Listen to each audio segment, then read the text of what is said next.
The Way Old Friends Do is a new comedy that is coming to the Lowry next month. I've been speaking to writer Ian Hallard, whose love for ABBA inspired the show. Well, the one-line summary is basically two old school friends meet up after being estranged for many years, and certain events happen and they decide to form the world's first ABBA tribute band in drag. Are you... In a nutshell. I love that. Very, very succinct. Are you a fan of ABBA yourself, Ian? Is that an inspiration behind this for you?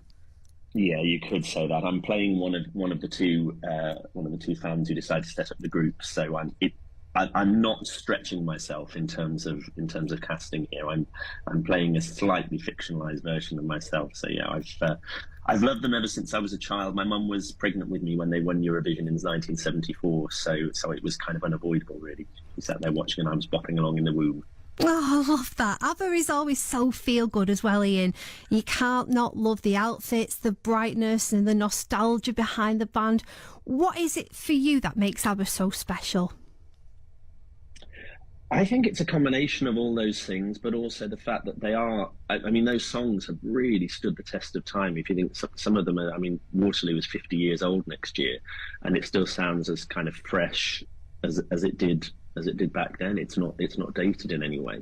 And I think their genius is that they make really, what on the face of it are really simple pop songs, but then when you actually look at how complex the arrangements, the harmonies, the performance of the two women's voices as well, it's just all mixed together. There's a reason why they're still around and they're still being played, and you've still got millions of people. The millionth person went to see ABBA Voyage last week, when most of their contemporaries are a footnote in pop music history, and they're still going strong.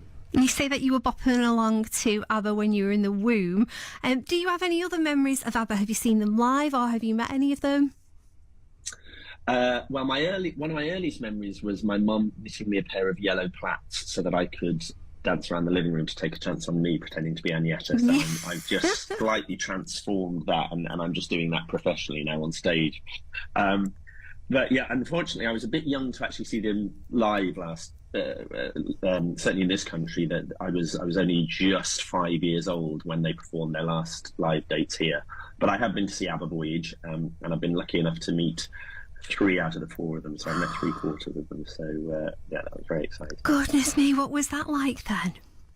Yeah, it was quite a thrill, and probably, I mean, and Agneta, who is obviously the most elusive one over the years, she's been the most private. Meeting her that evening was probably one of the most exciting days of my life, and she was lovely and charming and very sweet, and I just burbled onto her in a slightly embarrassing way. But, you know, we're all a fan of something, and that's basically what the play kind of says as well. We're you don't have to be a fan of ABBA, but there are some little extra Easter eggs if you know their work quite well that people seem to be enjoying. I love the fact as well, when you meet like your heroes or people who you look up to, it's always so much nicer when they are wonderful people in the flesh as well. That really helps, doesn't it? It really does. It's a terror. It's horrible. I know Peter Capaldi, who was a Doctor Who fan growing up and as a kid, and I think he what he bears in mind is also just thinking about how devastated he'd have been as a child, or when he was younger, if he'd have met, I don't know, Patrick Troughton or John Pertwee or any of the Doctor Who's, and they haven't been very nice to him. So he's always incredibly kind and patient to fans, and I think that's, you sort of have a responsibility to do that. So it is lovely. Obviously it doesn't always happen, but it's very lovely when it does.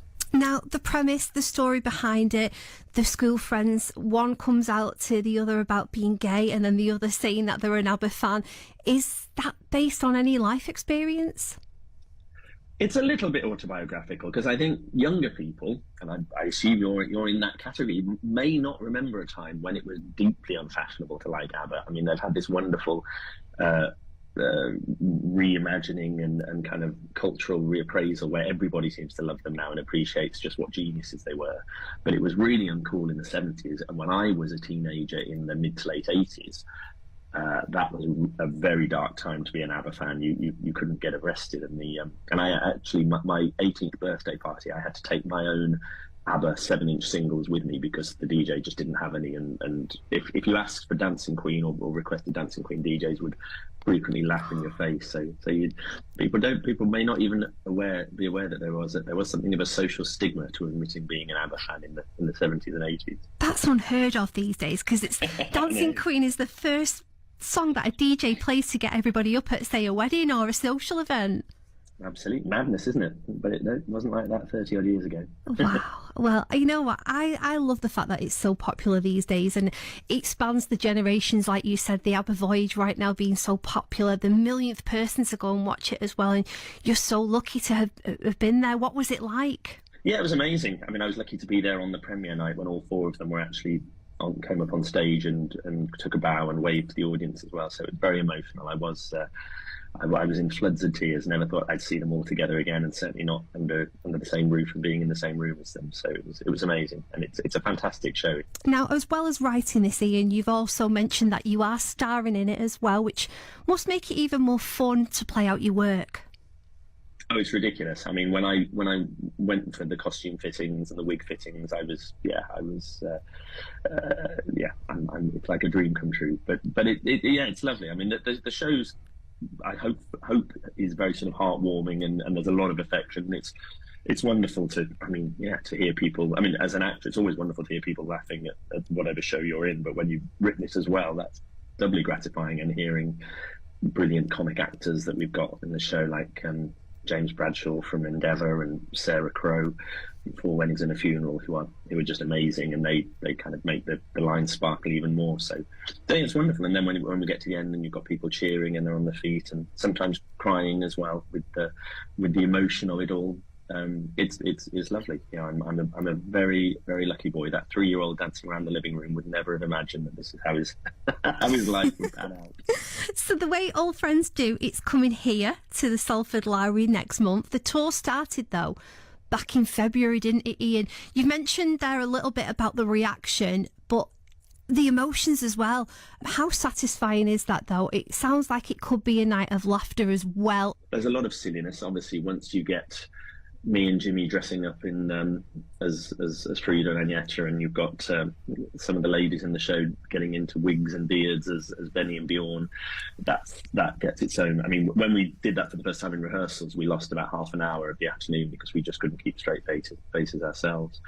But people do. I mean, we've had people in tears as well, the more emotional parts, and then sort of dancing along at the end, and they're on their feet, which is wonderful. And I mean, I can't wait to bring it to the Lowry and see what the sort of Salford and Manchester audiences think of it as well. I think it will appeal, and I think it'll be something they enjoy. It's a play rather than a musical, so it's a backstage story. It's about the journey of the band and their kind of ups and downs. So it's not Mamma Mia. We're allowed. We have got permission to sing one song, which we're very lucky to have. But I should emphasise it's not an actual ABBA tribute band show. Mm-hmm. Although we get as much fun out of the costumes and all the dressing up as you might see. But it's ABBA is sort of the background to the story. But it's the story of these 6 characters who people seem to really warm to and love kind of seeing and following as well. So hopefully we get the best of both worlds. I think it sounds like one hell of a great night out, though, seriously, Ian, and make sure that you get your tickets. So the way Old Friends Do at the Lowry next month. Grab the tickets before it sells out. Thank you so much, Ian, for coming on the Dead Good Show with me this evening. It's a pleasure. Lovely to chat to you.